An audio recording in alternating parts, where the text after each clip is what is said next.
everyone. I'm Thomas Small, Vice Mayor here in Culver City as of about 30 seconds ago. I'm very excited about tonight's event. It's the culmination of something that I've really been working on for a long time, and that I sort of was one of the instigators of the visioning process for our transit-oriented district, but also another effort that I think is equally important, which is to try to involve our incredible design community that we have here in Culver City with the actual planning and design of the city.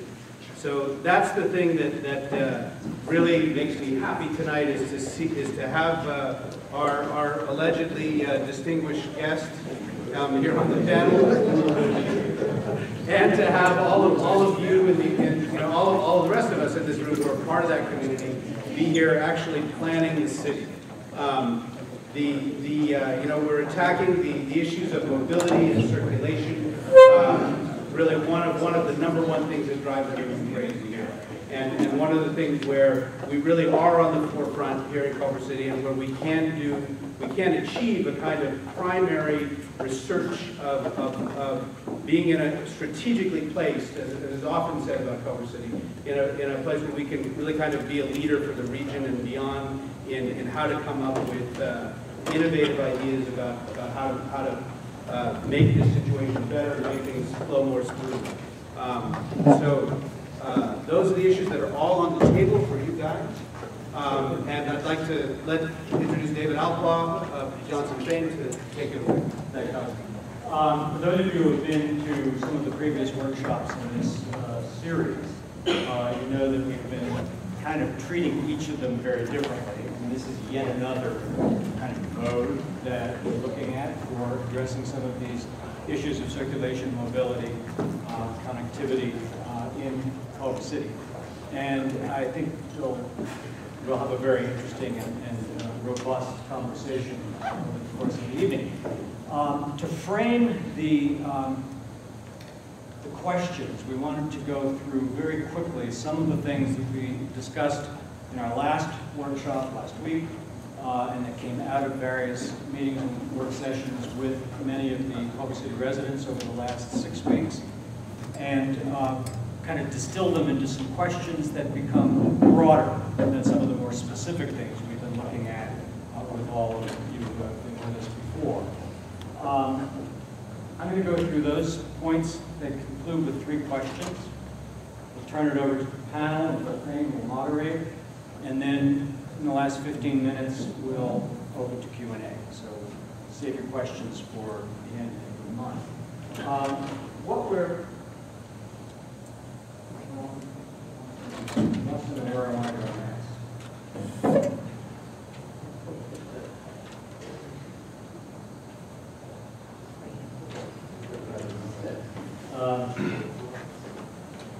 We want to talk about the issues and ideas that have emerged from our early conversations. And some of them verge on the obvious, but as you contemplate them, they're serious. So the first question, or the first issue that has been raised with virtually everyone we've talked to is, there's too much traffic. There are just too many cars in Culver City.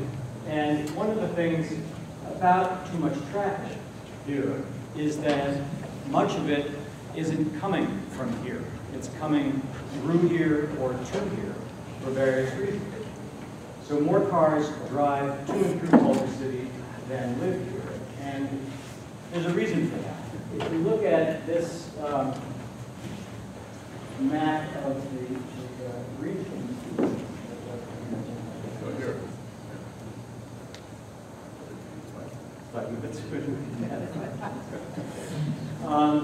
here's the transit site right now, T.O.D.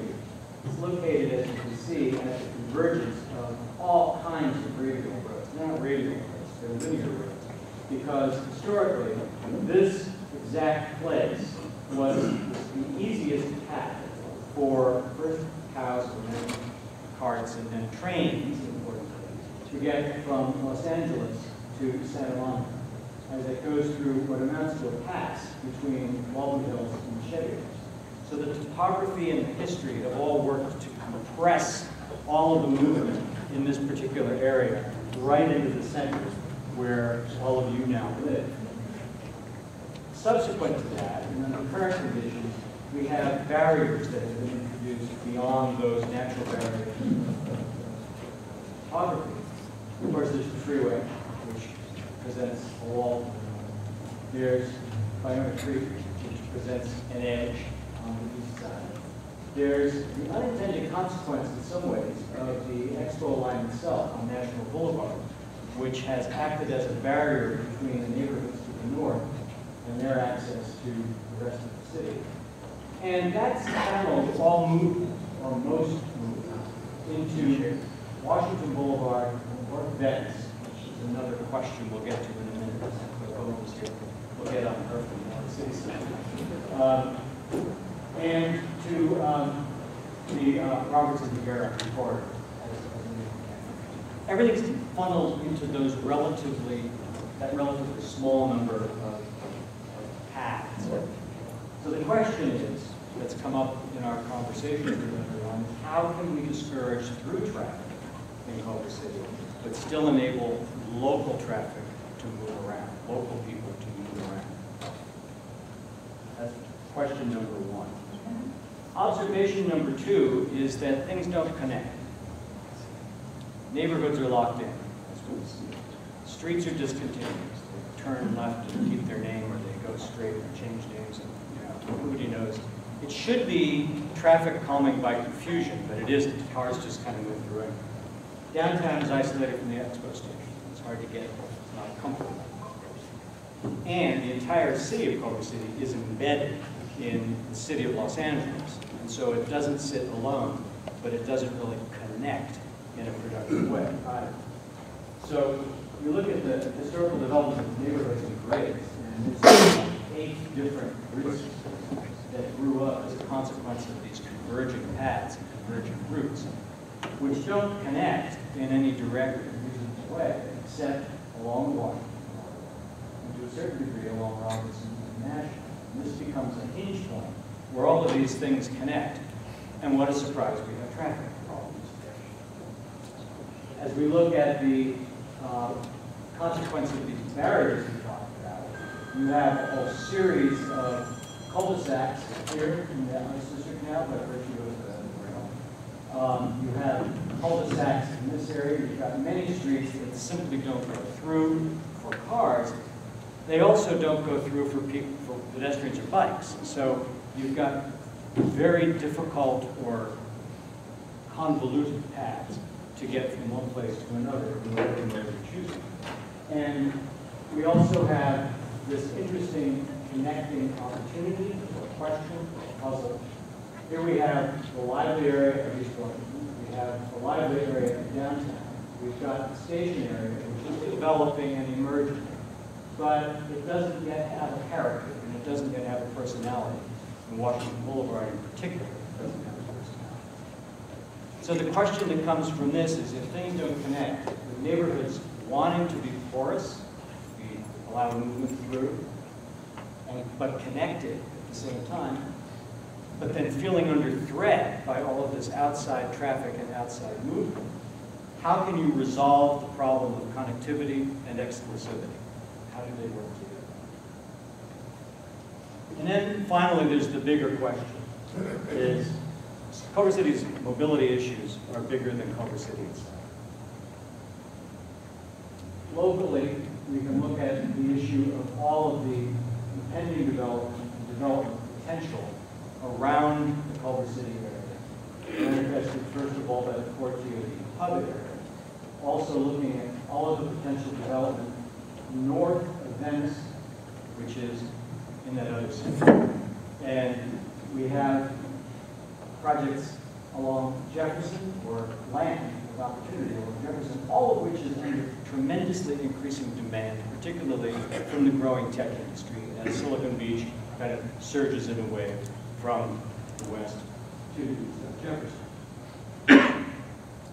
There's also this whole question of how you interface with the entire regional network and the entire regional system. How can a Culver City mobility solution be part of a holistic solution for the entire region. So the core question here is a simple one. What is the future of mobility in Culver City? Where does it go? What are the technologies? What are the modes? What are the opportunities? What are the policies that might be played out in order to address the question over here? So I'm going to let Bill Fain introduce the panel. Bill Fain and Johnson Fay will be moderating. We have 5 very distinguished guests. And I'll let Bill take it. Thank you, David.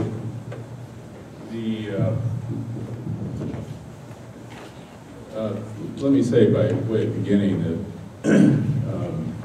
it was mentioned by Jim Clark maybe during our first workshop that there's 3 pillars of the economy in Culver City. There's entertainment, as we know, of course. There's technology, both digital and biotech.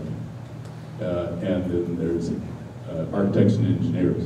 And this city happens to be one of the greatest concentrations of architects in the entire United States. I mean, I'm convinced of it. And tonight, we have some of the most prominent, interestingly, and I'd say most prominent in the sense that they are world recognized, all of them. It's interesting, they all have offices in Culver City, so unlike our previous workshops, we're concentrated more on the residential areas. These are definitely employers here.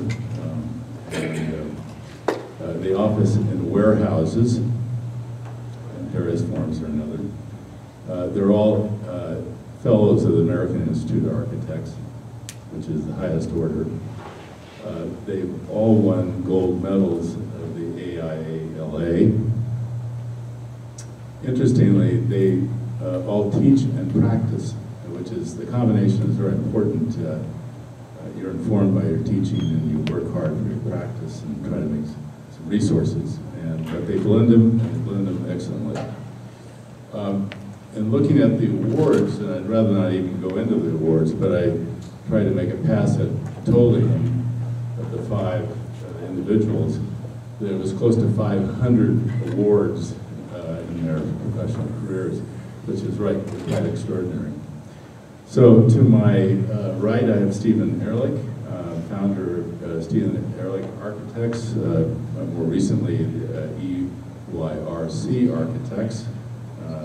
He's located in a 1917 dance hall on Western Washington Boulevard, which became a mortuary, as I understand. Yes. But now I was there, though. But he has new life with his office there in the last 20 years. He calls himself, it's been referred to as an architectural anthropologist. And what's interesting is that he lived in Africa for 6 years too, which were with the Peace Corps, but it influenced him a great deal in his outlook towards architecture. In 2015, his firm won the National AIA Firm Award, which at a national level is really outstanding. He has quite a history on the Triangle site. I remember 12 years ago he was working on a portion, we were working on another portion, and he's currently doing the office building along Venice Boulevard, and also Parcel B and off Main Street. Craig Hodges and Ming Fung, and they have what the firm's called Hodges Plus Fung. And what's interesting is they're also husband and wife. They reside in the Bohemian Biscuit Club, a company building on West Adams.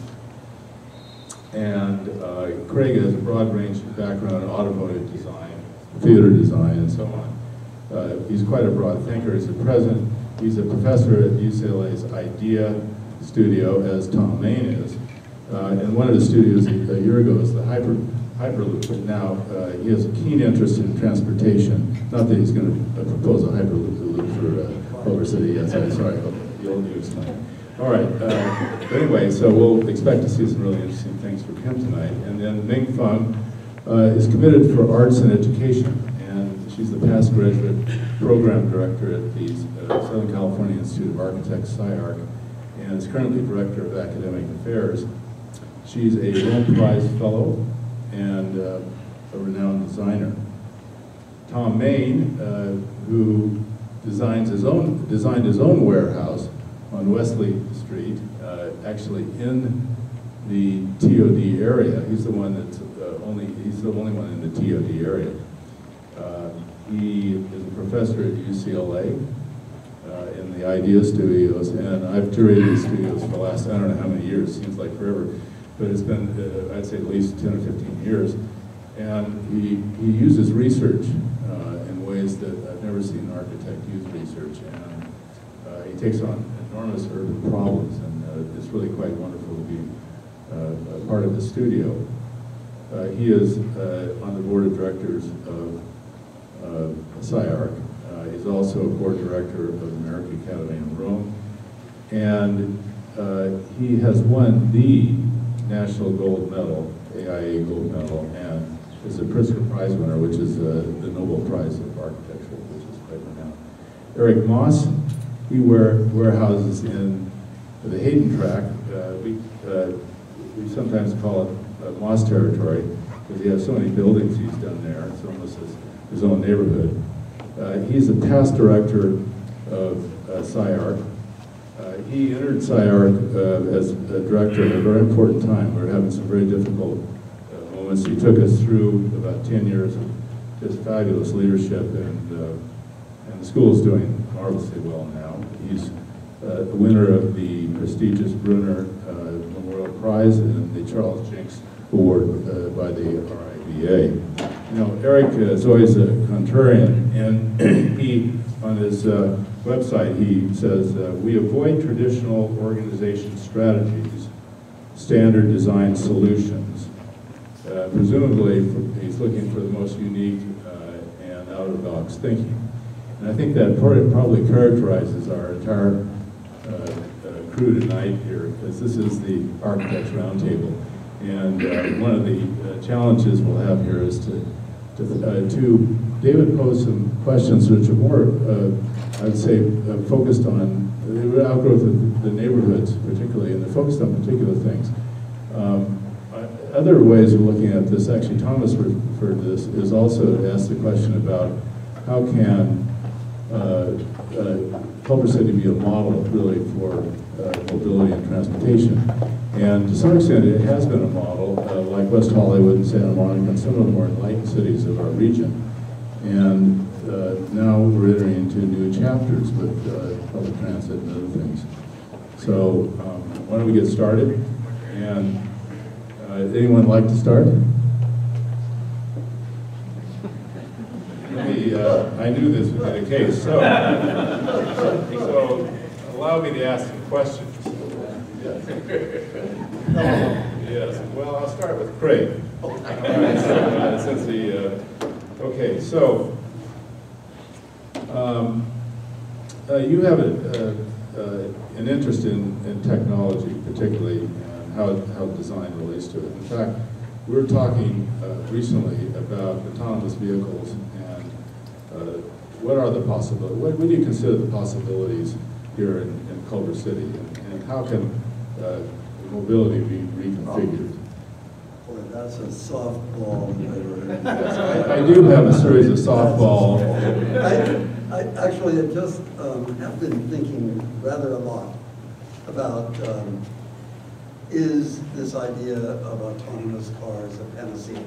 Is it something that's going to, you know, free us from gridlock? Is it going to be something that opens up all kinds of possibilities in terms of,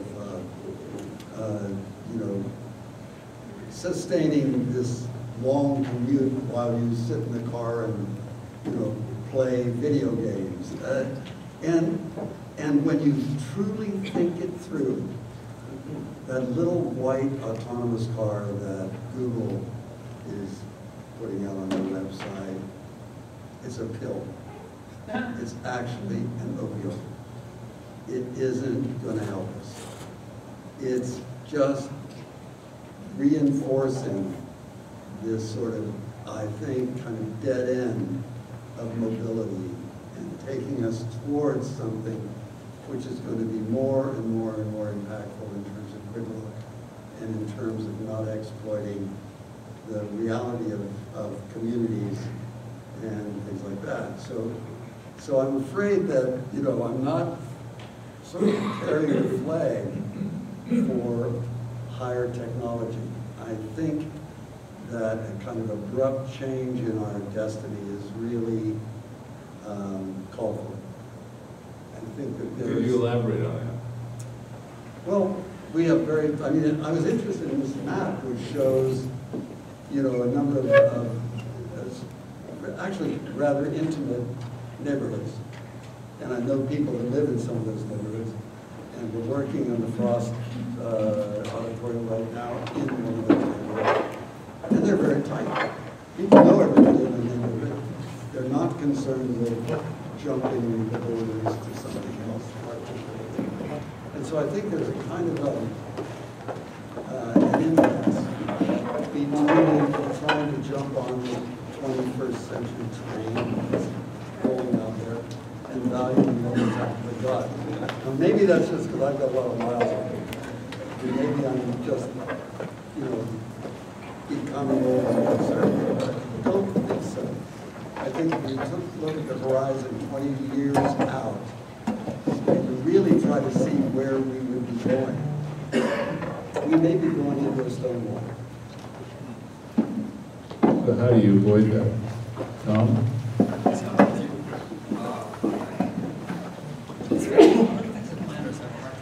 Can't hear you.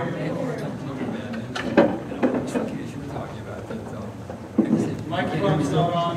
Oh, there we go. Now? Gotta talk really close. You have to eat it.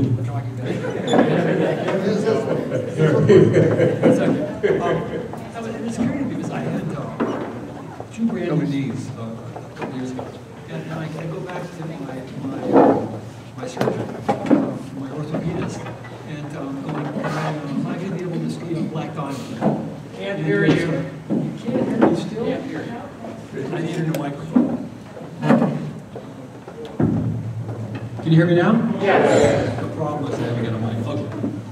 And the determination is, no, you have to live under new limits, and that's the way it is. And I totally agree with you. And I've been fascinated in my own urban work with problems that are actually unsolvable, where we're reaching some critical mass that things just stop. And it's been really fascinating in a city like Los Angeles, LA, metropolitan, 17 million people plus minus, 134 different towns, which comes into Culver City. Because Culver City really isn't a city in a traditional sense. It's just part of a large mass. You would never know when you enter it or leave it. I just bought a house in the Shaded Hills, and I couldn't tell you myself unless I knew the boundary that it's all just one kind of thing, right? And that's the nature of Los Angeles. And so it doesn't have a distinct, well, it has certain kind of minor flavors.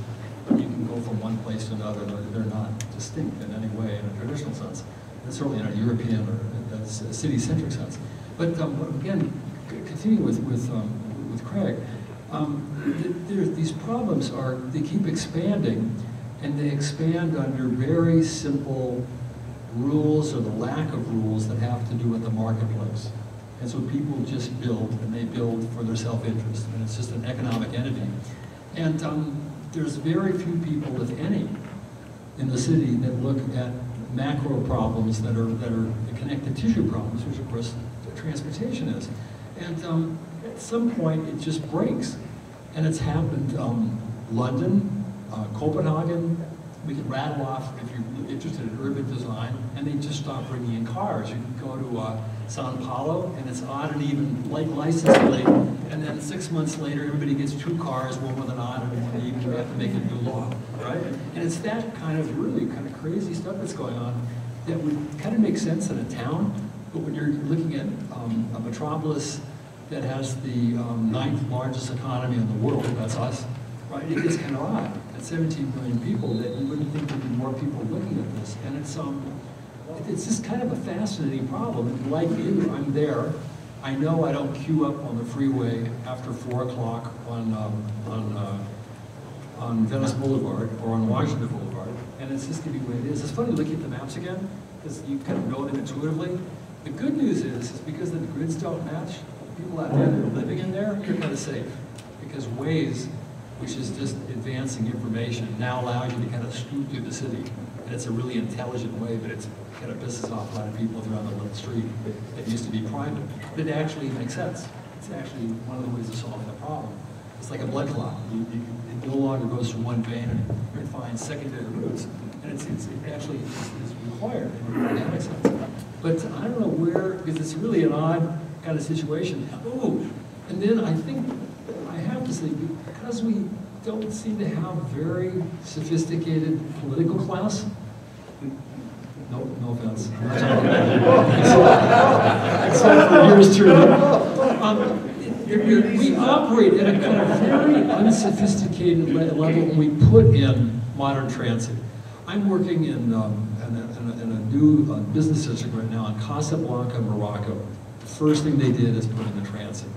21st century light rail. It's parallel to what we have going by our office. This is a 19th century device we're looking at. It never occurred to me it would make noise. Never even occurred to me. And that hasn't happened for half a century, that you can hear them, right? And it's really crazy, right? And it's also, I have to say, socially, it's made for poor people. It's not made for a broad working group of people. And it's really, anybody that's lived in New York, lived in an urban area, Bill and I were just talking about, we're in Tux, going to an event at night, and we're on a subway, and it's normal in a real city, right? It's not made for kind of working for. But anyway, I think that ultimately it will be. I mean, as long as there's congestion, everybody will get into the public transit. You don't want a statistic though. I want to throw out really fast. I knew it was coming here tonight. Maximum capacity 65,000 people. Not bad. All right, 65,000 people. For what? Expo one. Per hour? Per day. Yeah. Round trips. So it's 134. Eric, what do you say? How are you doing? Hey, what's up there? What's going on over there? Good to see you. Hey. Listen, I think to give this discussion a framework in which we decide what we'll work on, what's plausible, what's marginal, what's conceptual in the broadest sense, what do we have a chance to fix, what could we hypothesize in a utopian way. The question for you, pragmatically, to try to solve a local problem is really to avoid what essentially is the issue. I mean, look at the political structure. I mean, you got the Burbanks and the Santa Monicas and the West Hollywoods and the Culver cities. And I think, as has been said, there's very little distinction. And certainly on the way from one to the other, you don't make a distinction. There's not a hell of a lot of difference. There are 15 councilmanic districts. There are 5 overlapping supervisorial districts. There's a mayor who has, unlike New York, unlike Chicago, unlike Barcelona, who has very little to do in a tangible sense, aside from whatever he can persuade. The councilmanic districts are the authorities, which in LA alone means there are 15 authorities. The issues that you're raising subtend all of that. In other words, you're trying to solve problems with tools that aren't capable of touching the essential issues. So the question is, do you come after that subject and do you propose something which restructures the discourse? Because if this is a dead end in the sense that you're looking at tiny pieces and you want to open it up, then you have to open it up by restructuring the means you have to solve the problems. If you can't do that, then for this constituency, you can do the I think it was mentioned, the odd, the even, the 20 bucks you get in, you don't want to pay, you don't, those kinds of things, which I think have a modest record of success. And the other thing which is fascinating is that there was a discussion here of how cities extant, build on their pedigree, their physiological, their organizational. So here's Cheviot Hills, here's Baldwin Hills, the flatlands in between, you put the station, there's a whole series of intersections. And whether and this happens in city after city, century after century, whether in a conceptual sense, it might be time to scrap those organizational features that at this point have nothing to do with where the cows parked or whoever parked there, and to look at an organizational strategy which has nothing to do with its historic antecedents. And so now you start to talk, what can you use? Can you use the freeways? Can you use the river? The river that runs between, you know, what pieces of infrastructure can you use? You look at this, Culver City treats itself like it's a suburb. If you go to a meeting and somebody goes up over 45 feet, everybody yells. So essentially, if you wanted to change that, and you wanted to change densities, and you wanted to change zoning issues, and you wanted to include in buildings uses that are not included in buildings, because the city is zoned two-dimensionally. There's parking, there's retail, here's housing, they dare not touch, and so on. Amalgamation of uses, densities changing. I mean, there are a lot of those subjects that we could look at organizationally, strategically. From your perspective, you're trying to come to somebody with a conclusion in an area which is limited by a problem which is unlimited. And I don't think ultimately you can, I mean, you're not going to deliver a CIAM saying, the street's dead, no street. Get rid of it, you know, those kinds of discussions, and they occurred at some point in the past. Yeah, I might say that the outcome of our study, Eric is sort of pointing at this, is that there are going to be a lot of indeterminates, and it's sort of going to be kind of, we'll be able to identify some things that can be accomplished, but there's a whole host of other things that maybe in a structural sense. In the physical sense, there's so many barriers, and the freeway and the Banner Creek indeed are, interestingly, and they may offer solutions too, which That's I right. think is They may not be barriers. I think that's right. So, you seem to be on the east side of the city, and quite frankly, right at the beginning of the Banner Creek, and some of the more active roads. And how is it over there? I mean, what is the issue, and where are you going? What do you think? Well, Check your microphone I first. think that, yes,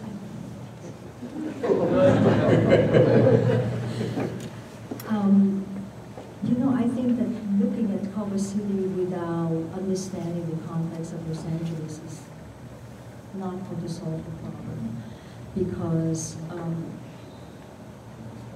it's in the middle of LA, and the line, the boundaries, there's no boundaries. So to eliminate the fact that we go from one place to another, that is not a thoroughfare to go from east to west, it's like avoiding and not looking at reality, because I was just mentioning to you earlier that the fact is, we are going to have density. It's unavoidable. And how do we address that? And Culver City is an anomaly in terms of its geography. We talk about the boundary between the freeway, Bologna Creek, the oil field, everything else. It's a very odd shape in terms of its configuration. And I think instead of looking at that as being a problem, I think that we need to look at it in terms of how we do not think about the city and not look at the downtown. Downtown is a really old-fashioned term, because I don't think that we should be thinking about downtown and connect it to or how do we bridge it, because it is a long stretch. So the fact that we live on the other side, East Washington, and you have to go all the way to the west of the West Washington, that is Culver City. Culver City is not the center. And everything that we talked about is how do we resolve this problem. The city is actually this configuration, so let's just address that. Yeah, it was interesting. It's Culver City. It's called Culver Junction, and and what it is this sprawling thing. It goes along the commercial corridors, and just what Ming is saying is it's a bit like a spider in a way. Sorry, very interesting. So, actually, let's talk about another area. Well, there's two things. I'd like Stephen to talk about two things. One is, the west side of Culver City, but keep that. I want to follow up on something Ming said. That density actually is going to happen, and we can't. The question is, with density, it brings a whole host of good things. It becomes easy to have pedestrian walking environments, and you run into people, and this thing. It's not isolation. None of this suburban stuff. So you're focused clearly on the triangle right at the metro station, and what's always interesting to me is that the parking is always a big deal. So why, on a detail like this, what do you think about density on the big picture of things? But in the detail, the requirements of having parking right at the right at the station, it seems contradictory. So since I have been working here for 20 years, the city has really changed a lot, and a great part of the change is the density, is that densification, and there's so many more activities. It's such an exciting place to be, and it's a linear city, right? And so the linear city, it goes all the way almost to the beach. So it has to be connected from basically east to west, west to east. Obviously with more density at the transit center and downtown. But I would like to see, I'm somewhat to the west, near a little bit west of Overland on Washington. And I would think it would be great if there were clean energy vehicles. And this is just a beginning solution. This is something I think that could be done fairly quickly, and who knows what could happen later in years to come. But these vehicles hopefully would be for free, maybe subsidized by the city, and they would go all the way from the eastern edge to the western edge of the city, and people could get on and get off at will. And I just think that would create places where people continue to want to be and more activity. Are you thinking of Washington, or what? I would think Washington, yes. That seems to be the identity of the city, the spine. And the exclusive lanes. Is that? Maybe so. That part I'm not sure about. Okay. I would say, I would suggest, because I like that idea at its core, but I think that speed would not be the question. I think pleasure would be the question. I think that, for me, the San Francisco cable car has always been the epitome of enjoyable transportation. It's not an engineering design, it's something which enables people to interact with one another, and so forth and so on. And so if that kind of transit were at the core of this linear city, I think it would very much distinguish the city as a place, as a linear place, which is serviced by this thing that everybody loves. And ultimately, that's a fascinating point. Only because the one that reminds me of is the train that goes from Tulane to the waterfront in New Orleans. Absolutely. Same kind of la-di-da. No, it's not Shanghai, Beijing. It's not 300 kilometers an hour where you don't hear a sound and you don't even realize you're moving. it's a very different, I mean, retrospective on what it means to go from place to place, as opposed to, this is another conceptual issue, is the objective aligned to a goal? Efficiency, the most cars, the most people, and in a civil engineering sense, I mean, that's the way a power grid is designed, that's the way a freeway was designed, no longer works that way. It's interesting for our experience in the Hayden track on both sides of the river, the LA side and the Culver City side. About 12 years ago, and this may be another venue, there are railway rights-of-way that crisscross the area. And there's one that about 800 meters long that runs through the Hayden track with a kind of Radburn buildings facing back to back on that. And we went to the city and proposed that they make it a park. And we had a conceptual design for the park, and we talked about it, and we blah, blah, blah. It's a parking lot now. They paved it.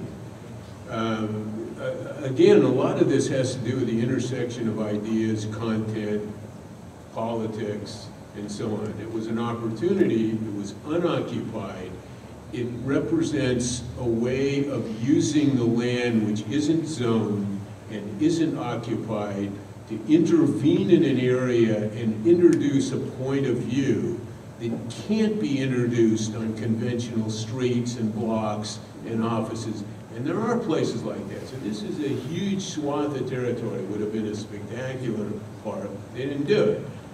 The river might represent something like that if you could deal, and ultimately you probably can't, with the politics of the river, the Army Corps of Engineers and all of that. So it might be transit, and it might be recreational, it might be housing, it might be office. And there's always the argument that this is an old one, that the amalgamation of high density and office means you live there, you work there, you don't have to get on any of these things. That requires a different sense of the meaning of Culver City in terms of density, and the people who live here and vote here and want the scale to be sustained will consistently oppose that. So whether it's plausible to introduce a different kind of idea of what Culver City might be, and the way to do that probably is to do it experimentally, not to do it across the board, but to find a venue like the Hayden track, which the Hayden track turned into. The only reason we were able to get away with all of that is because nobody gave a damn. Nobody cared. It was nothing in the, no, it's true. It was nothing in the middle of nowhere. So who the hell are we offending? It became some, but it's interesting in a way that you find a venue which is not the Champs-Élysées or the Ringstrasse or Fifth Avenue. You go somewhere different, and that allows a kind of conceptual experimentation. Then the job for you guys in looking at sites is not so much to make the street a little wider, a little narrower, or skateboards instead of rollerblades, instead of whatever, hoverboards or something, and all of that kind of juggling, which is modest, it's not useless, and find a venue that makes this kind of discussion possible, and then hire these people and take a crack at something like that, piece by piece. It's been talked about with the LA River, and you got a big piece going through there. That might be a way to change the discussion and still not tee off the local citizenry. Yeah, I think that, Eric, you're getting at something that ultimately we are trying to bring a conclusion to the study, is that there may be a series of small interventions or tests that take place in order to see how the fabric reacts to certain initiatives. Craig's point, I think, about the quality of the trip is important.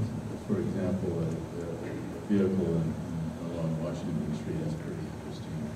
And it may be that instead of doing an eclectic sort of thing like, a bus in New Orleans or something, but it's really, maybe but it's also the really environment. cool. And you're going up and down hills, and you're looking at bridges and gays, or you're going down whatever that street is in New Orleans, and you're looking at trees and Beauregard's house and nostalgia and all of that stuff.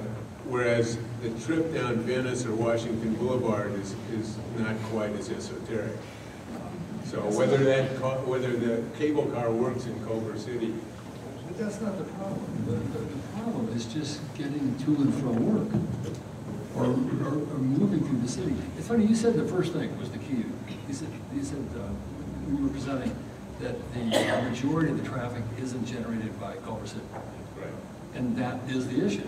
That in fact, and it goes back to the notion of how relevant is the problem within the confines of the city. That's not the problem. It operates as a metropolis. And so to begin with, you're not in control of your own problems because it's a part of a big fabric, right? It's not a localized city where people live and work and entertain within the classic notion of a town. It has nothing to do with it. Very few people actually work and live here. My guess is, I don't know what the statistics are. And so I'm looking at it. We bought a site and built a building purposely next to the transit. Not one person uses it. It's slower and it's more expensive. I actually pay people. We're changing. What's going to happen is you're going to change behavior. When I want to go to SIARC for a lecture, I leave 2 hours early, and I have a system of going there, knowing I'm going to go to a cafe, decompress from my hour and 15-minute ride. That's a 10-minute ride with no traffic, right? And you change behavior, right? I have a group of people now in my office that works 4 days a week on Saturday, or another group that comes in at 10 to 10, another group that comes at 6 in the morning, and you like São Paulo, like all these other cities, you change your behavior, is what you do, right? Because it's actually, in our lifetime probably, not a solvable problem. And then with that, if you're concerned with solving these problems, you'd be looking at healthcare. Same problem. It's a systematic project. It's something that it requires a kind of a sensibility of a culture that we just don't seem to be at this moment in time, or there seems to be a huge kind of disagreement about broad connective tissue, social tissue, whether it's culture, whether it's social, whether it's infrastructure, etc. And it's at that level. And so you just have to look at the next level. But it's not about, in my opinion, not about pleasure. It's just getting to work. It's just literally operating in some efficient manner. Or again, you adapt and you now realize that you're going to spend, it's going to be more and more inefficient, and you somehow agree to that, which is kind of an LA lifestyle. People that are used to commuting an hour and a half twice a day, and they accept it somehow, right? It seems like people are spending, though, more time during the day in Culver City, and they're on foot. They're walking to and fro to restaurants, and that pedestrian energy and activity has really increased over the last decade or two or several decades. And I mean, I think that that's what we want to reinforce, and maybe, bicycles and clean energy vehicles, all of that coming together incrementally. Yes, but on the other hand, what you're talking about is only happening in one place. I mean, and I still think that is very, very important because I would agree with Tom. Is that the fact is that you only have Washington Boulevard and Culver Boulevard, and that's one way to go from east to west. And how do you solve the problem? Because that should not be treated as a highway or as a way to go from point A to point B. How do you solve mobility is to find a way to intensify actually the density of the boulevard so that it no longer works as a street or as a freeway, as a highway or anything to go from one place to another, but that it becomes part of the city. So it's not localized. I might comment, just one thing is that there are a whole series of sites from the station to downtown that are about ready to change.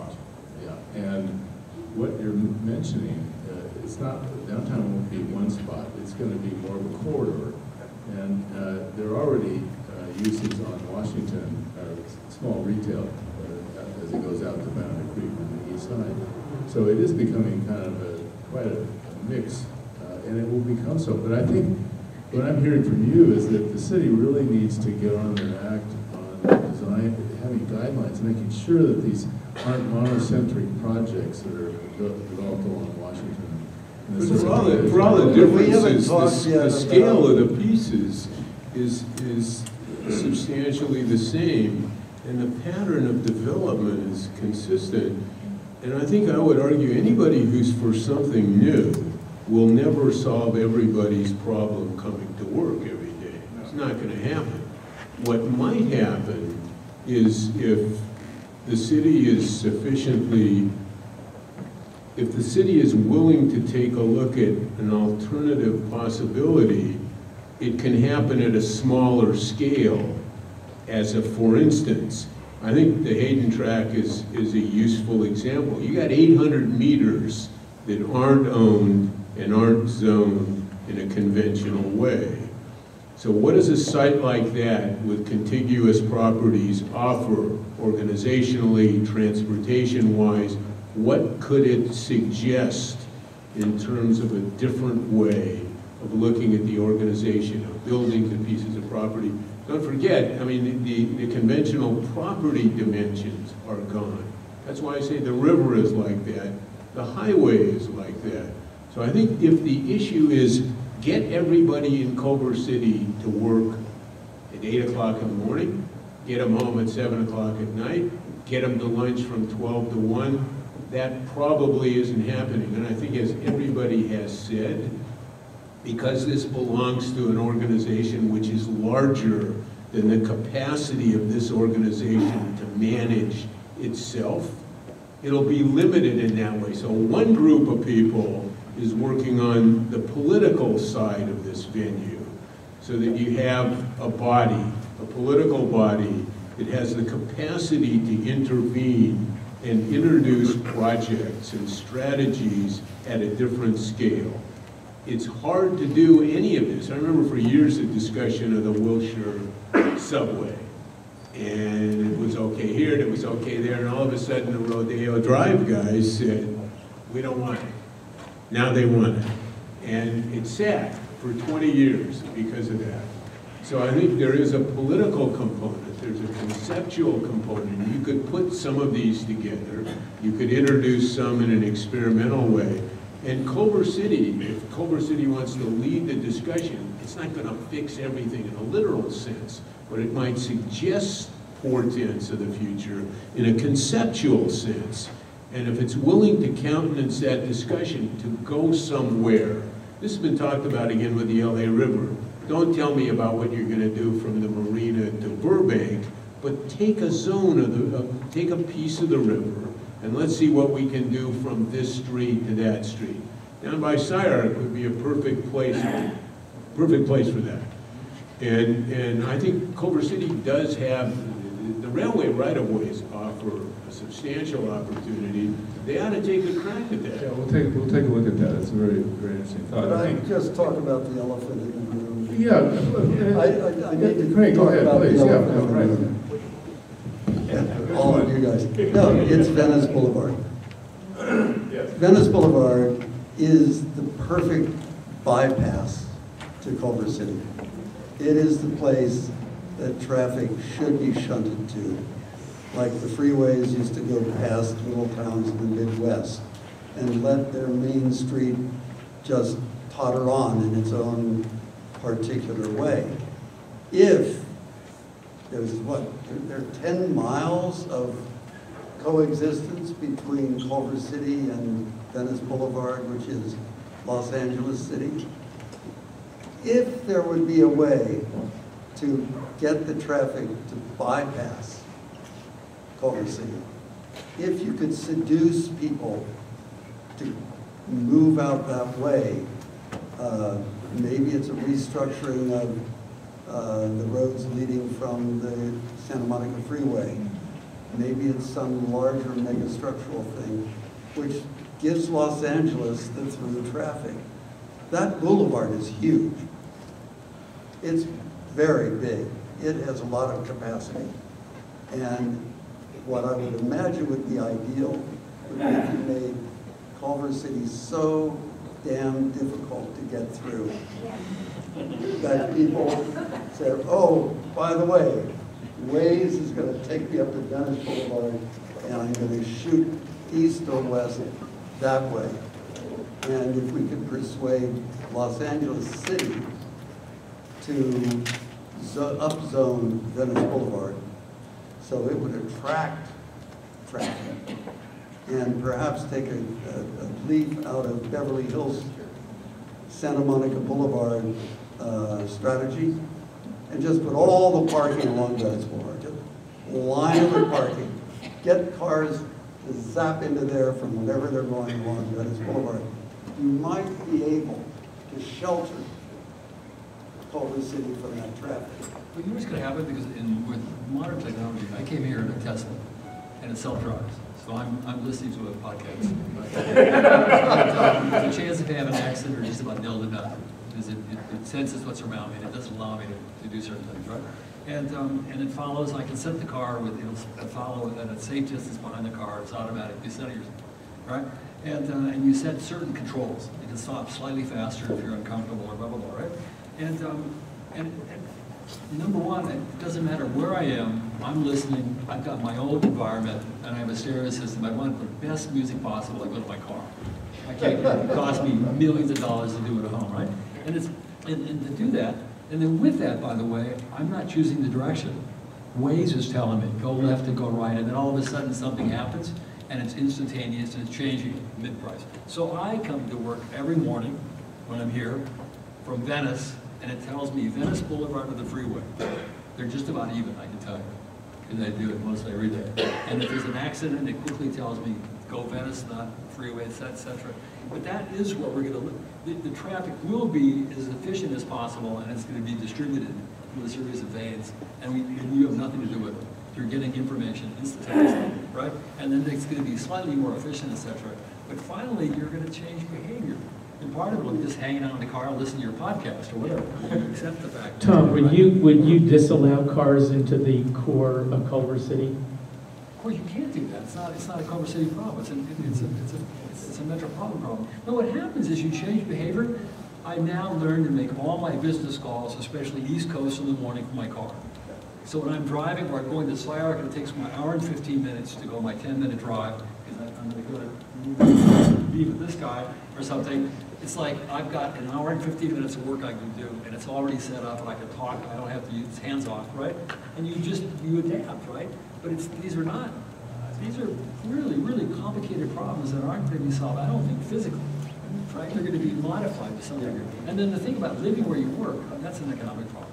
People can't afford to live, right? Because I've been here long enough, I've been here 40 years, where I've been from Venice to Mar Vista, moving this way. And a lot of the people here, we all had offices in Venice Beach, right? That was many years ago. And now the whole, here we are. Huge community is now in this town, right? And it's economic and it's locational to some degree, right? And the work thing, that's LA is a city of commuters, and it's not going to change. And the rents in this city are getting higher, not lower, and you don't have a choice. You live where, in fact, it's an economic balance, right? And that's not going to change. So there's real demand. That's not a solution, that you can live in the same town you work. And it's just going to be that problem. It seems to me if you're really interested in it, somebody has to get involved in the long term. You solve it for our kids, your kids' kids, and someone has to be solving this because it's absolutely absurd that we're not even looking at. I agree with Eric in terms of thinking of farm out. It's to start with really some serious thinking, and that it discusses the project in the broadest possible means. That you really, it's problem formation. Really understand the complexity of the problem so you yourself have some approach to how do we even solve this? What do we even mean when we're saying solve the problem? You know, there's no simple answer. There's another thing which is of I think, interest to me, and maybe to you people, the will to do things, and the will which coincides with, so everybody will immediately nod their head. So there's a Hong and the Not Dong River are in South Korea. And somebody says, okay, for $30 billion, we'll dig a channel. And it's a controversial project, but conceptually it's entertained, it's talked about. It can be planned, it can be analyzed, it can be funded. There are pros, there are cons. Somebody says, China's sorrow, move the Yellow River. Move it. They're moving it. And I understand the pros and cons, but the willingness to, there are enormous studies of New Orleans and the Mississippi Delta, and because of the problems, and it didn't start with Katrina, but the kinds of problems that are there. But if you understand the environmental issues, the sand and the sea and the hurricanes and all of that, it's possible to imagine engineering it, moving it. So somebody will say this is a kind of conceptual arrogance, and maybe it is. But the scale of the problem is interesting. If you go back to the time we were in school, and you look at these characters, and you guys as well, and somebody does Tokyo Bay. Let's go build a city in Tokyo Bay. Okay? Or the Free University of Berlin, which is in concept, although not enormous, but in concept, not a building at all, but a city. And the organization of a city, and then there are the Brazilians and the Shandygars and all of that. With all of the pejorative stuff, but they did it, and they tried it, and they interrogated it. And I think the tentative, equivocal, timid tone of the discourse when it comes to cities and what to do with cities, it's not only that things are lousy, as Tom described, but the willingness to take the issues on, which is at least essential in making an effort, and the will to do that, and to stand up in the city council and to argue for it, and to bring in constituents who will support it, and so you keep rolling the dice like this, it's not going to work ultimately. So you have to move it, and then there has to be a group of people, and it probably isn't the citizens of Venice, I mean this Venice, not that Venice, or either Venice, or Culver City, because the local inhabitants tend to conservative, even if they voted for Obama. But when it comes to their property, they don't want to move it, they don't want to change it no higher, no wider. There has to be a way to reach beyond that. And I think some of that, strangely enough, might come down to people, actually, individuals. Can I get this? I think architects, because you and I talk about this a lot. We're working a lot in China and in Korea, et cetera, et cetera. And if you're here to listen to architects, and most of us all work working globally today, that's how we work. We come back here and we have a really kind of a particular attitude about this country. Because literally when I'm traveling, I come back and it's like coming back to a second world country. I'm just coming from state-of-the-art airports. So I could be in Madrid, I could be in Seoul, I could be in Beijing, name the city, right? I'm looking at infrastructures, we're doing planning projects, we just discussed. We just want a big planning project. They start with 3 different types of infrastructure, light rails, and so it's completely thought out. And then on top of that, talking about, well, they're even interested in lyrical ideas, aesthetic ideas. What kind of a city they develop in terms of, is it a place of beauty? Never will you get any of that kind of conversation in this country. But the trouble is, it's a huge issue in this country that's, maybe I'm getting too old to imagine kind of I'll ever see the light of day. It's our educational system, it's our medical system. It's systematic. We're not, I agree with you, we don't somehow have the will of this culture right now, which is really a tragedy. It's at a large level, it comes right back down to the problems we're solving with you that have to do with collective problems that require a will to solve them that aren't about individual market forces. And that's all this country's about right now, right? And if you travel, it gets really depressing. You see these things happening. The medical thing, every major industrial nation in the world has medical health care, 100%. I'm like going, can't we just look at other countries and copy them? I mean, it's absurd, right? And yet there's this huge conversation. There's this complete, I'm with you, somehow we've lost lost kind of a will to deal in the 21st century. And I just wanted to add something to this conversation, which has to do with a couple of statements in the presentation. It's a little troublesome because it's talk about how can we keep everybody out of Culver City. Let's keep it as a non-credit because we don't want people to go through. It's really, I mean, to a certain extent, that's what it is. And I think segueing into this notion that like this like that not in my backyard mentality is not going to make the city any better. To a certain extent, which comes back to this country, to this, and I couldn't agree more. When you travel, you come back, you step back into Los Angeles, and you feel like very depressed, right? I'm like absolutely, totally. LAX is ghetto. It's like, oh my God, you know, like we used to be like the most advanced country in the world, and then now the infrastructure of this country is second, third world. So I don't think that we can address Culver City by just talking about Culver City, because the problem is much larger. You can't. It's like when Craig is talking about Venice Boulevard. It's not Venice Boulevard. It's LA. You're right next to you are right next to Los Angeles.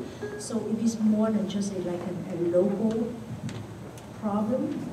You cannot solve mobility just within Culver City itself. Right? One of the questions is can any of this be done as an act of an individual?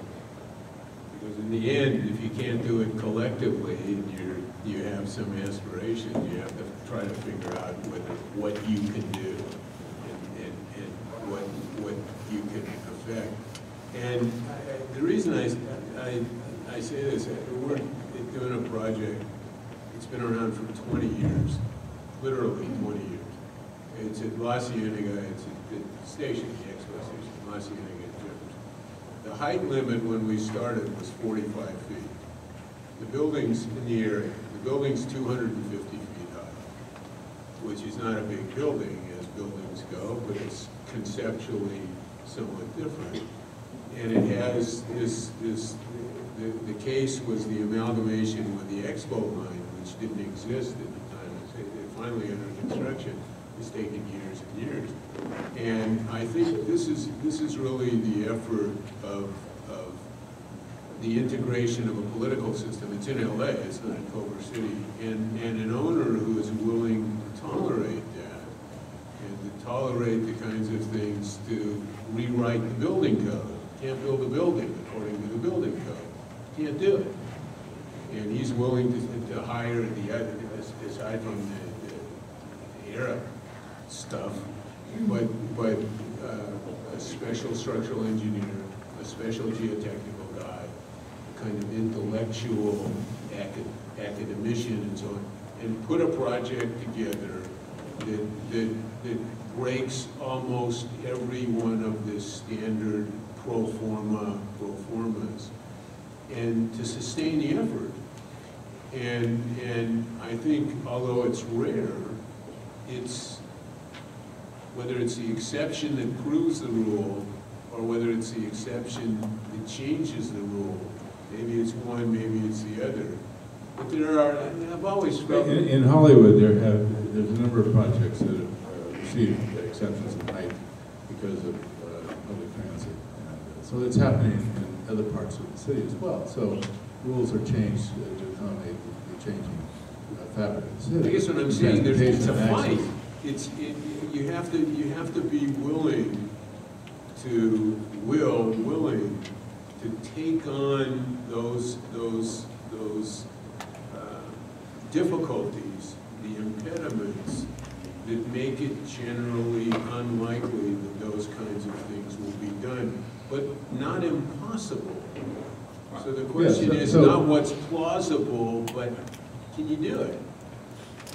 By the way, this is one of the first times I've seen Eric and Tom agree on it. It's kind of interesting. I think we're at a point, though, to take just a pause. It's not going to end here.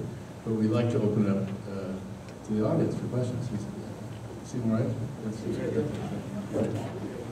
Yes. Yes, please. This is fascinating. Can you hear me? Yes. Good. I heard Tom mention it, and all of you, that you can't live and work in Culver City. I actually bought my house here 21 years ago, which was a very good move then. So I do live and work in Culver City. I'm sure there's some people that done this. But I have a question for all of you architects, and I'm thinking in a very pragmatic way here.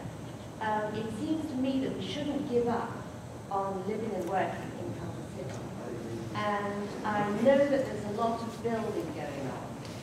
And I know also that most of these buildings are offices and retail and restaurants. And so I want to know, and I also realize that architects are commissioned by developers, and developers basically want to make money. They're not concerned about lyricism. So what can you do to help encourage there to be built more residences in these big buildings that are going on? That's what I'd like to hear. You know, yesterday I was talking with Morgan Hurley, who's another architect who thinks a lot about this.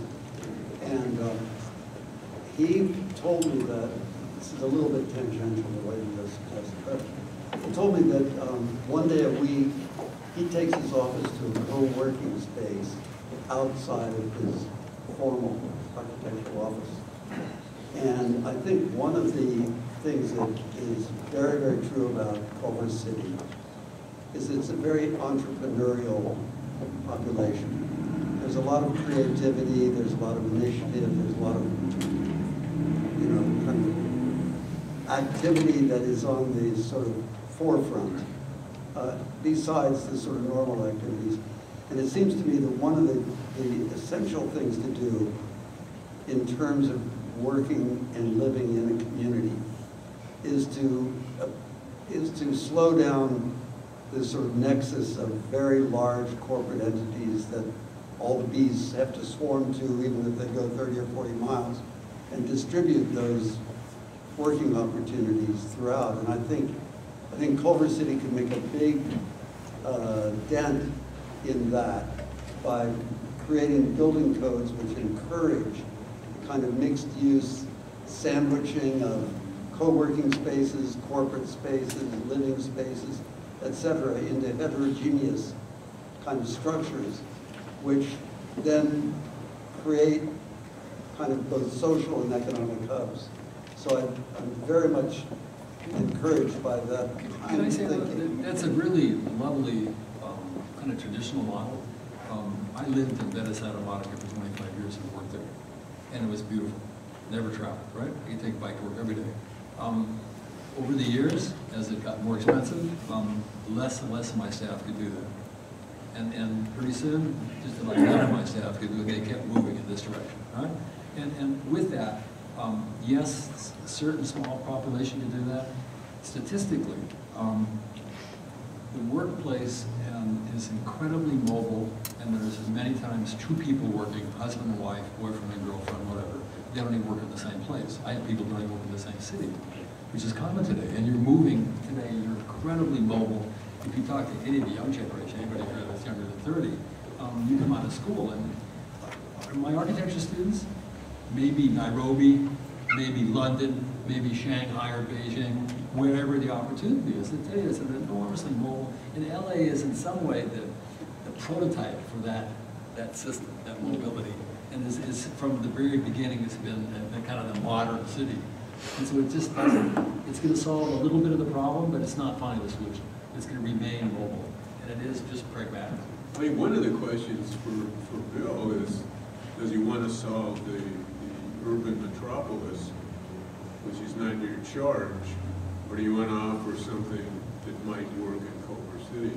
I think as a response to your point, to make an amalgamation of uses that includes housing with office, to make that plausible economically it's conceivable you would have to have some kind of economic intervention in the context, which is not necessarily part of the developer's equation, who would support it so that it would be conceivable. And you could make, if you change the zoning here, it's certainly possible that a lot of those projects could be done. And whether you could, I mean, this is a statistical issue, how much of the working population of Culver City do you want to accommodate? It's not like you're in the barracks and you walk out and you go march around, you come back and you're in the barracks. It's too complicated a city to do all of that. The question is, can you do some of it? Is there an area you could do that? Again, I would come back to train rights of way and opportunities like that, which can be rezoned, or it's easier to rezone, especially in areas that aren't in proximity to some of the sort of erogenous zones of Culver City. Eric, one of your points is I think that in the end, our recommendations would be multivalent. And the issue, for example, this issue of being in close proximity, living and working in close proximity, just as you say, is very possible, but it's not, as Tom says, the entire solution. It's many things. I could see, for instance, you'd love to change the rules. We talked about housing.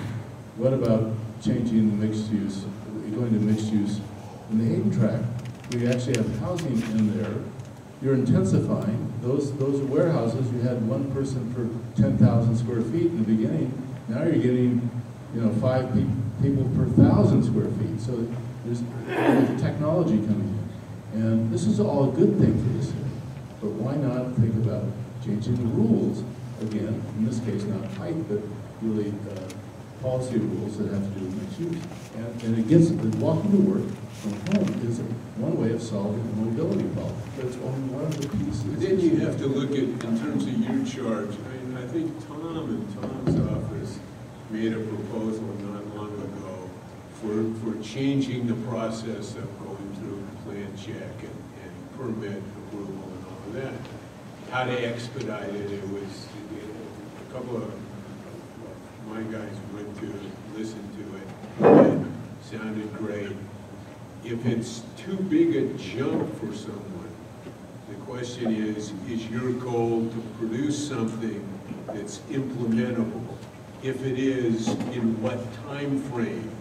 So some of what you're giving to the city has to do with some of the city's expectations when, in what time frame. So if you propose something which someone will consider utopian or outlandish, even if we could sit in a bar in Berlin at 3 in the morning and talk about it, and everybody would say, yeah, right, let's do that. So the political context in which you're operating in, and the time constraints that are given to you, determine your conclusion or they don't. And I think you got to make a call. You got to make a call in terms of what you're giving to who and why. Yeah, and how far we go. Yeah. And I really think that one thing that, okay, we'll get another question. But Tom's point about behavior is really interesting. And this has to do with people's decisions to go up Venice, but then realizing there's a whole congestion up there. So they take a position of avoidance. And there is really interesting. And the same thing's true with your staggered work hours. You start early in the morning, and it's a policy or an attempt to avoid issue. And it's a very interesting behavioral issue, and that has to be dealt with in the city too. Yes, over here. I'm a Culver City resident for 25 years, and I think what we've been talking about is really fascinating, but unfortunately, I live here, and the problem is now. And I understand, and I haven't traveled to China, but I understand completely what you're saying about that we're way behind the 8 ball in terms of our infrastructure and other issues. all of that, you know, is going to be challenging in the future to find the money to be able to get us up to where we need to be. But I think, you know, there's a lot of very talented, creative people up here, that there are ways and solutions to solve this problem, and I think it's twofold. I think there's obviously the short-term things that you were talking about that need to be addressed, and then there's the long-term and trying to figure out a plan of where we're going to move, and then that has to be sold politically, and the funds have to be found and all of that. But just because that seems like an overwhelming or a staggering thing like going to the moon, it doesn't mean that we can't address the issues that happen right now. And my frustration is, this is all about the T.O.D. So let's just think about the T.O.D. for the moment and where it is and what's going on. And that is, there's several properties that are just in the process of getting finalized and are starting the construction. If those didn't even exist, we have a serious issue right now in terms of traffic, parking, all the other things that are going on. All these other projects that are going to happen in the next 3 to 5 years, we're going to have a tenfold problem that we have now. So I think that this is really a twofold issue. It's what do we do now? What are the things we can be doing? And I think it's a multiplicity thing. I think trying to find a silver bullet that's going to answer this question is mission impossible. It's kind of like the environment. There's got to be a multiplicity of issues and a multiplicity of focuses to make it happen, but we need to see the overall and understand there's a crisis and that we need to fix it. And the question I have after making this statement is I'd like to know from all of you, what are maybe 1 or 2 things you think we can start moving towards? And on a longer term, where do you think we can move realistically in the future? I'd like to see the T.O.D. be more connected to the downtown through, well, first of all, it's only an 8-minute walk, but psychologically it feels like a longer distance because it's kind of a barren route. So if that became more exciting, maybe, I mean, obviously if there was more animation at the street edge, that would be very helpful, maybe more greenery. But to get more people on the street, I think would be great. Maybe bike lanes are necessary. But I think that connecting the T.O.D. to downtown in a strong and healthy way would be an immediate goal that I think is achievable. Anyone else?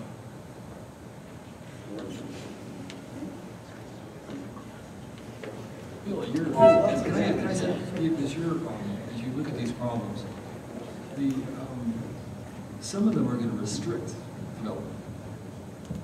And I remember I started my career with Richard Grunt Associates, and there were times that we had to say things to cities that they definitely did not want to hear. And some of them had to do with projects that were, the issues were outside the city, and in this case, infrastructure. So until you repaired the infrastructure, there was a limit of the capacity of developing X amount of uses having to do with that capacity of the infrastructure, and that's the end of the conversation. And I don't know, again, where you are, but a lot of times just the statistical analysis of a parking study, which you already have a sense as living in the city. You already have. I queue up now at Robertson, if I go on the freeway. I can tell you the queue in even 2 years is now I'm in the freeway part as I queue up to come down there, and they've changed the line a little bit of help.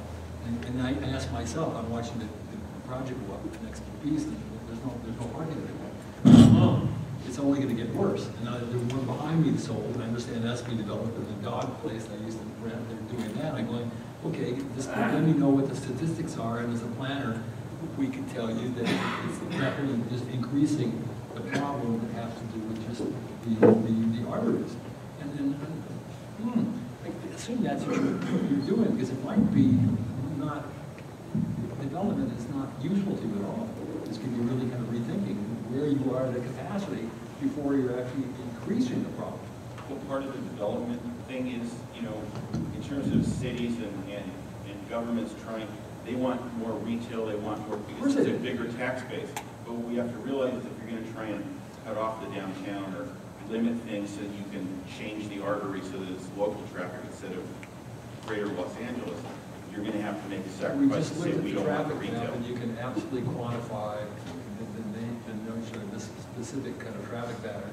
It can give you some maximum capacity, and that's just about a scientific you can do that. It's highly predictable. It's not one of the unpredictable territories. And even with all kinds of assumptions of Uber, more efficient cars, more people per car, you can go through all the kind of variables. There's still going to be people to stop and say there's a limit. At this point, it doesn't work, right?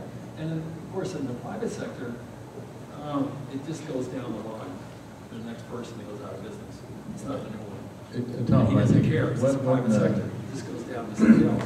one aspect of this is, and you bring it up, is there limit to growth, for instance? Is there a capacity problem issue? And I also think it goes back to the notion of behavioral. I think that if you think about available sites and the potential, that maybe the city ought to be thinking about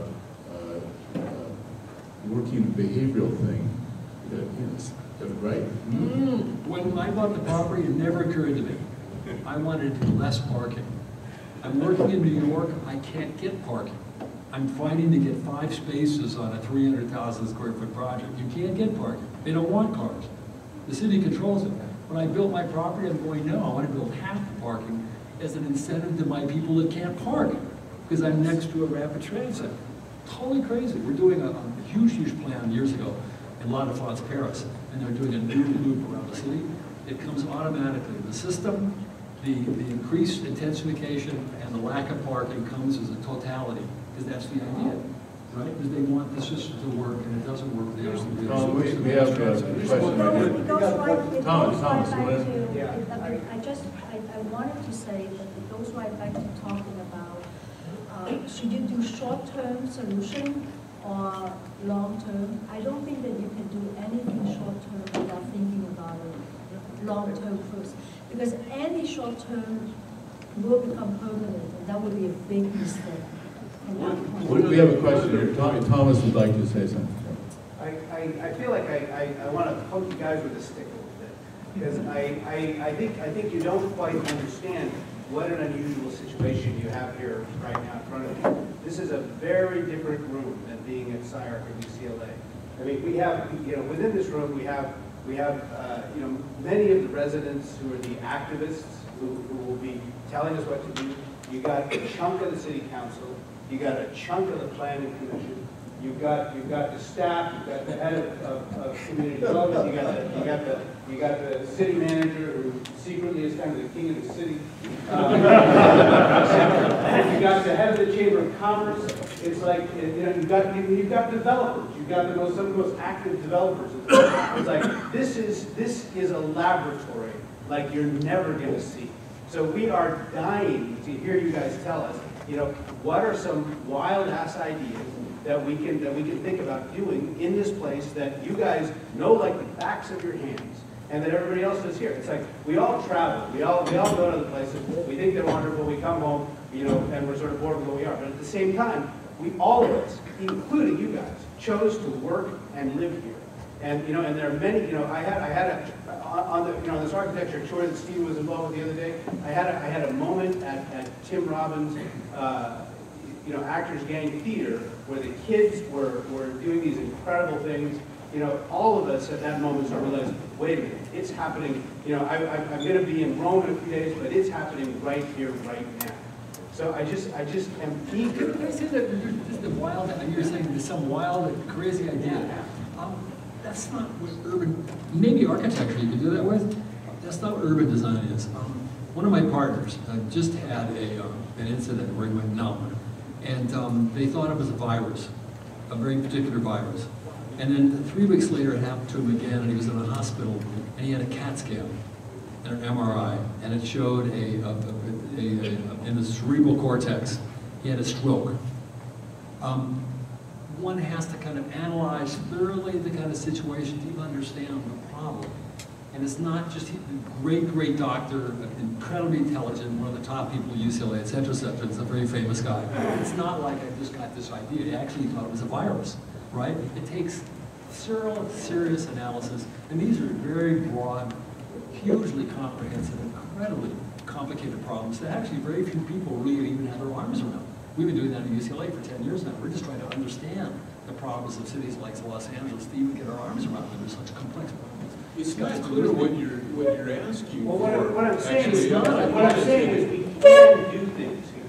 You know, within the spidery order that we have here, you know, the people in this room can head towards doing some different things. We don't, we have the ability to struggle with those. What problem, we started out with this, what problem are we solving? If we're solving the broadest discourse of traffic, all of those related issues, it seems pretty clear that as a small piece of a bigger discussion, Culver City is not in a position single-handedly to manage that.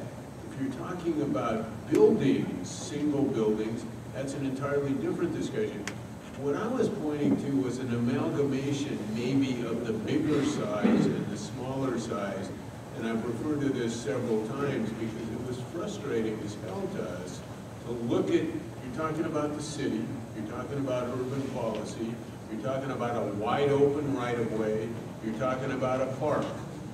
It was debated, they paved it. That's what they did. The opportunity that existed was to define a very different, substantially different in scale and in use building type. That's also possible. The river might make that possible. Finding sites like that. The question is, are you talking about individual architects and special acts of architecture? Or are you talking about organizational strategies which have a different timeline? Are you talking about remaking infrastructure? Somebody just said a second ago, where are we going to find the money?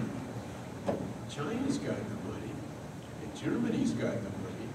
I think America has more than enough money by miles. It's a question of will and purpose and intention. You got a guy, I can't remember his name, who's the president, who says not the American military is inadequate and has to increase by $50 billion. It's already about by a factor of 7 larger than everybody else put together. It's not big enough. So some of this is a question of the biggest constituency and the priority. You can make, they made a freeway system here. Eisenhower did it, Republican. They did it. I mean, there are those things to do. The resources, I think, are available theoretically. The will to do them and to understand the relationship between what it means to live in America and the accoutrements of the 21st century in terms of capacity. And there doesn't seem to be, at the moment, lots of people who want to make those connections. So if there are a few, and they're here, then this is an opportunity to make certain kinds of things, to suggest possibilities, if not to solve them. And if that's the attitude, then you'll get a different kind of building at a different kind of scale with a different kind of imagination.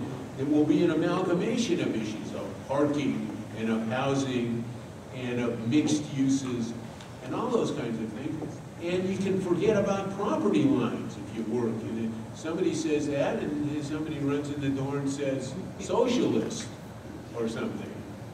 But these are projects that require a social perspective, which is different than mine, yours, hers, and his.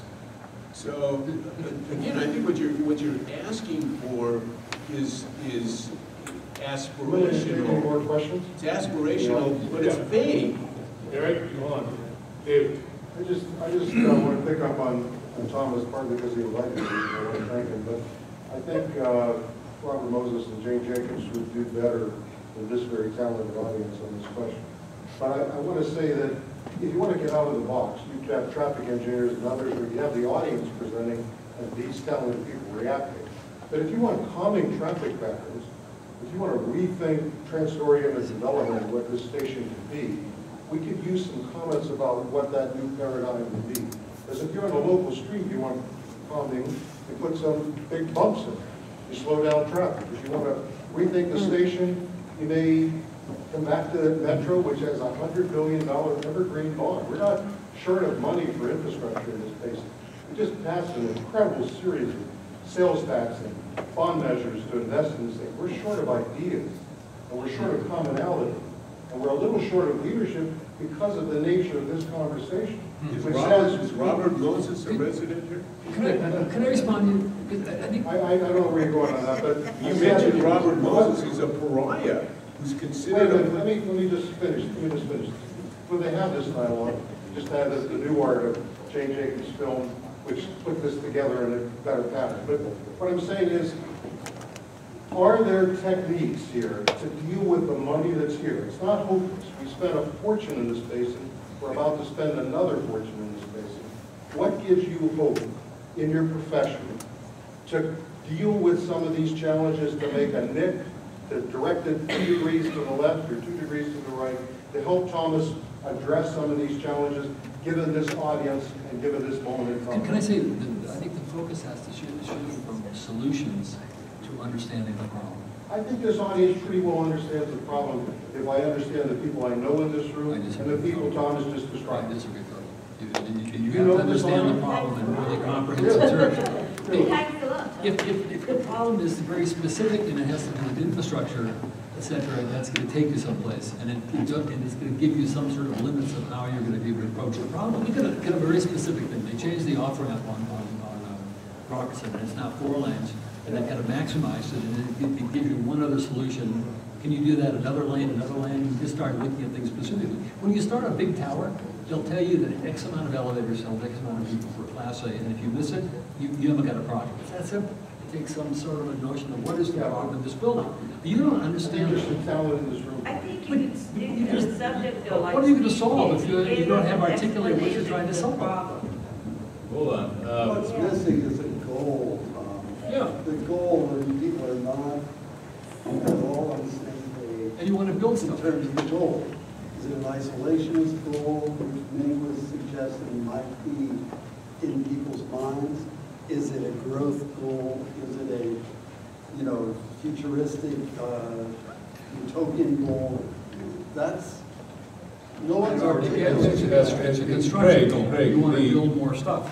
The goals are the goals are multiple goals, and sometimes they contradict each other, quite frankly. It's very complex here.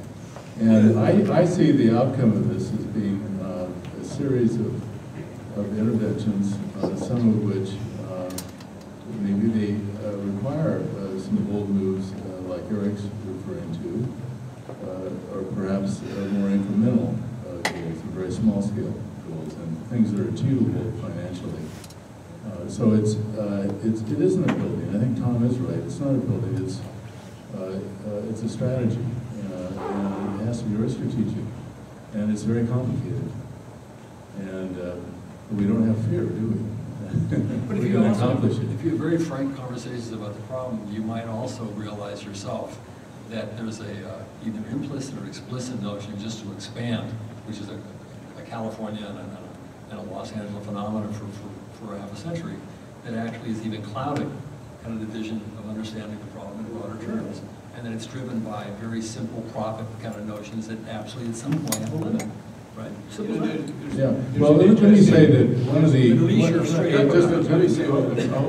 one of the things I thought in this panel is I knew that it would be broader than just detailed solutions, and in a way I think we kind of need that. We went through a couple of workshops already where we were talking about very specific things, and turning angles of certain streets and things like that, just to keep through traffic from coming through. In a way, we're sort of taking a step back and looking at it a little more with a greater perspective, and I think it really helps us. The thoughts, I'm taking copious notes here as much as I can, but it seems to me that behavioral things are important. I think the big picture is important. The issue of delight and a wonderful experience is really important. The idea of linearity of the city is important. There's a whole series of things that we can draw from this today that makes us look at this in a little more comprehensive way, even though it is focused on very specific transit station. This is a problem, and we all agree. The mobility is bigger than just Culver City. I mean, it's significant. And having Clairvoyant here is really interesting. We had this before, 12 years ago. But it'd be very interesting to know what's happening to Venice Boulevard, because it is the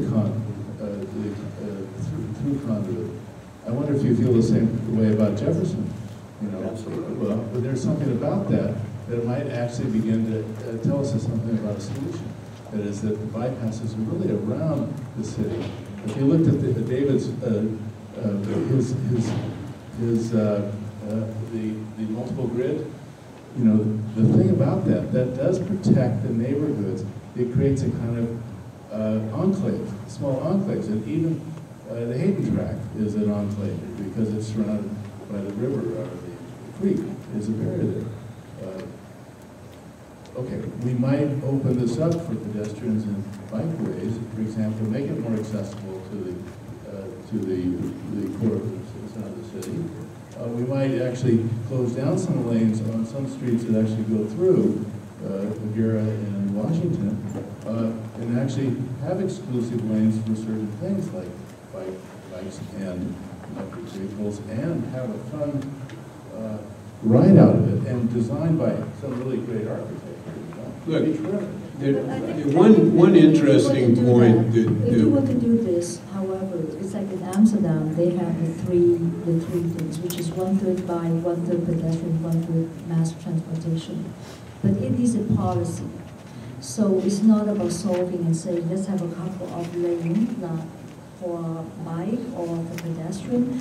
But if you're going to change the city, if you're going to choose to do a long-term plan, then you wanted to set up a policy where it's not just about providing that infrastructure in the street, but also with the planning of the city in terms of the building.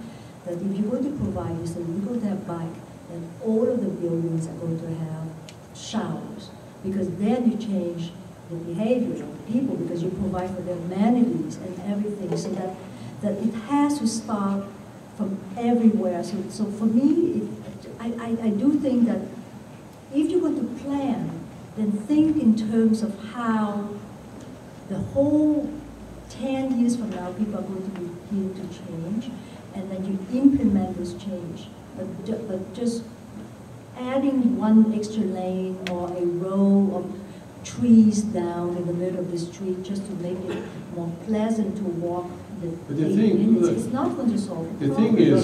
thing is, how do you do? Let me make one point, because the name Robert Moses came up, and no, not because I think it's an interesting reference in America. It's like going to Paris and saying Baron Haussmann. And it has a meaning. It has a very particular meaning in the paradox of American urbanism, as you know. Because the paradox of American urbanism, you can say they made a train from Shanghai to Beijing because Xi Jinping, or whoever it was, said, we're going to make a train.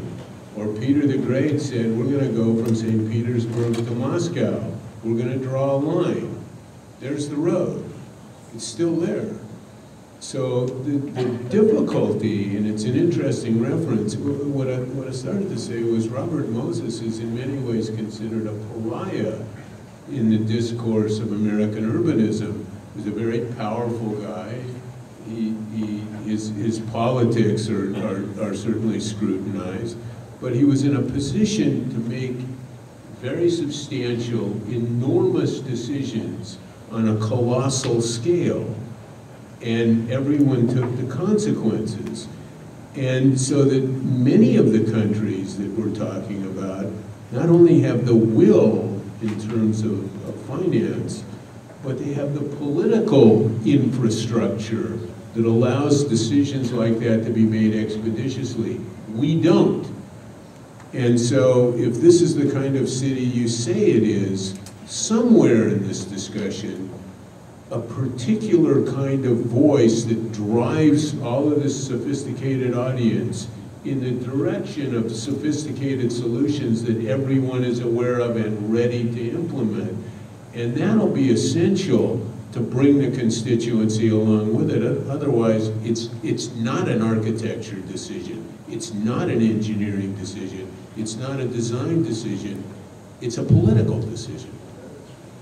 Yeah, but I'd like to also say that Jane Jacobs is actually pretty cool. So you know. So any other questions? Yes, please, right here. I wanted to observe really, I think the long term is important, but we have to do something in the short term too. And the challenge, as I see, is there's too many cars on the road in Culver City today, so what are the short term solutions we can do about that?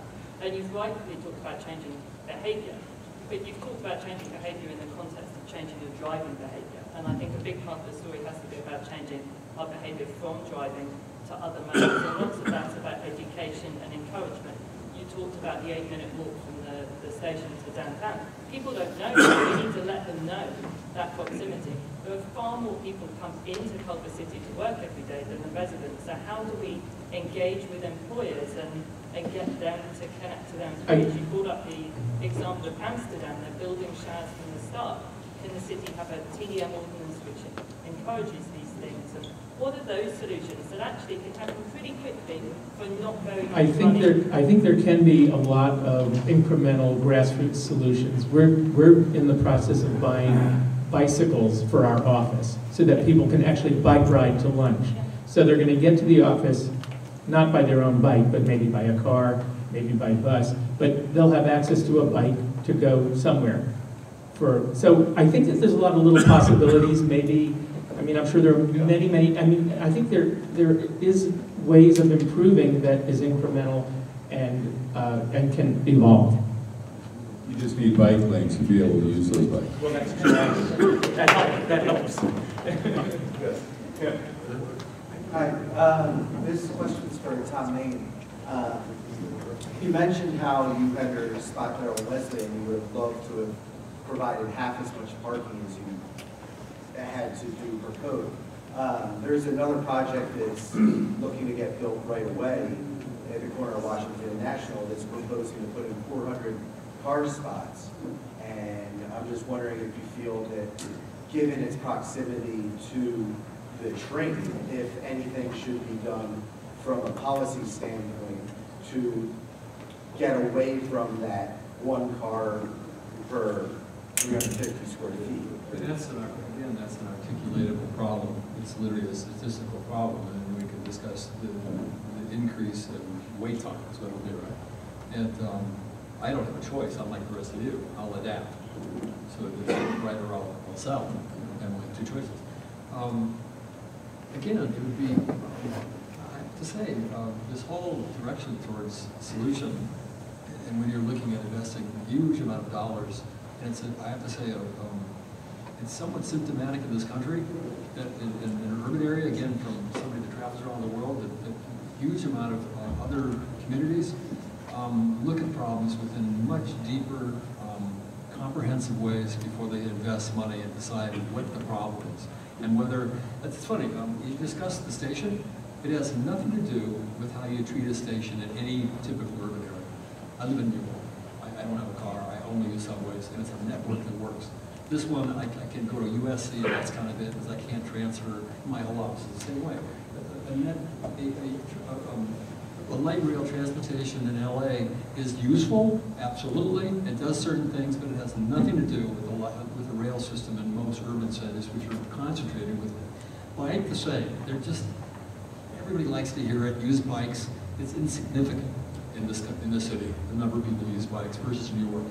And they can statisticize it. And the point being is that you're just constantly looking for the real issues that have to do with the specifics of this city in its environment within its immediate metropolitan area.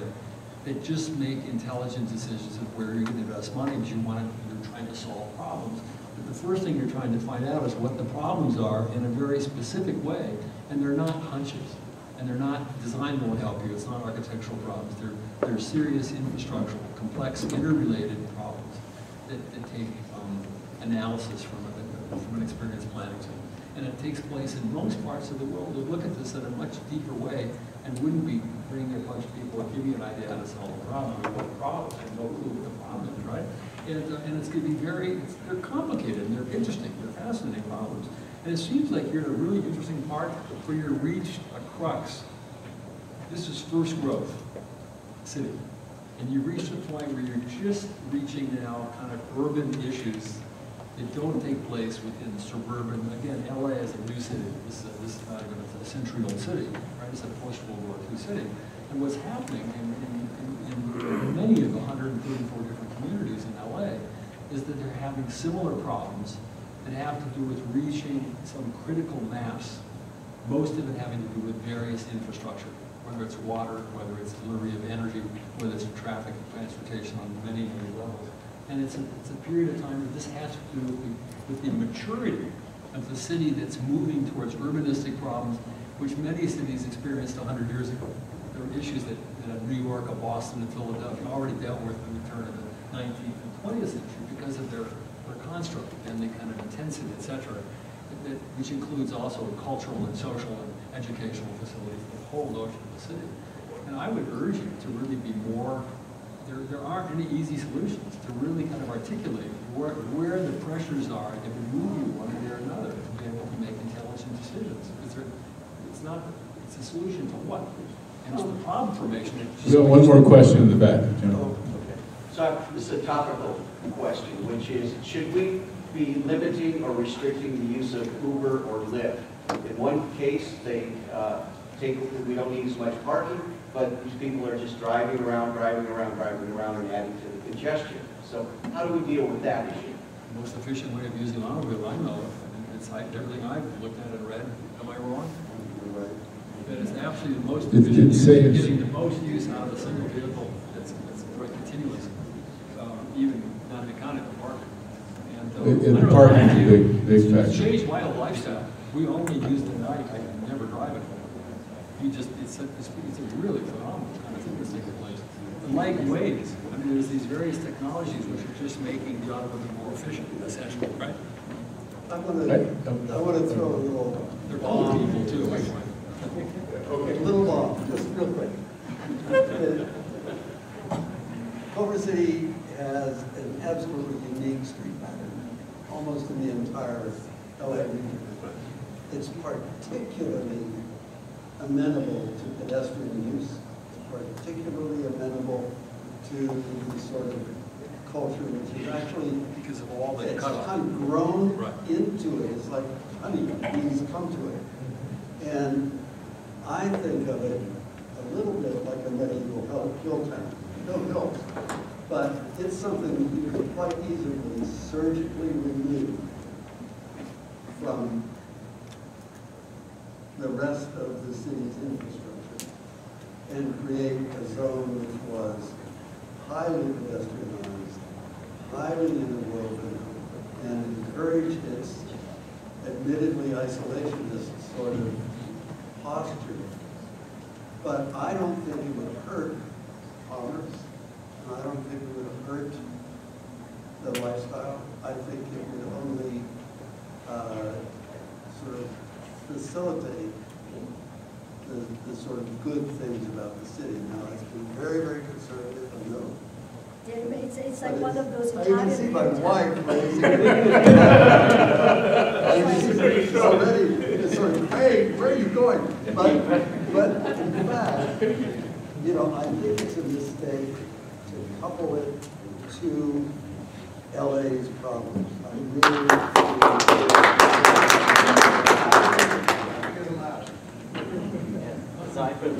Okay, I think. Do you guys think Washington is a great street to walk on, or national? Do you think they're good streets for riding your bike on? No. Because I think they're terrible. Not yet. So what could we do to fix those? Because we actually, our city council controls those streets. We could do something about those two streets.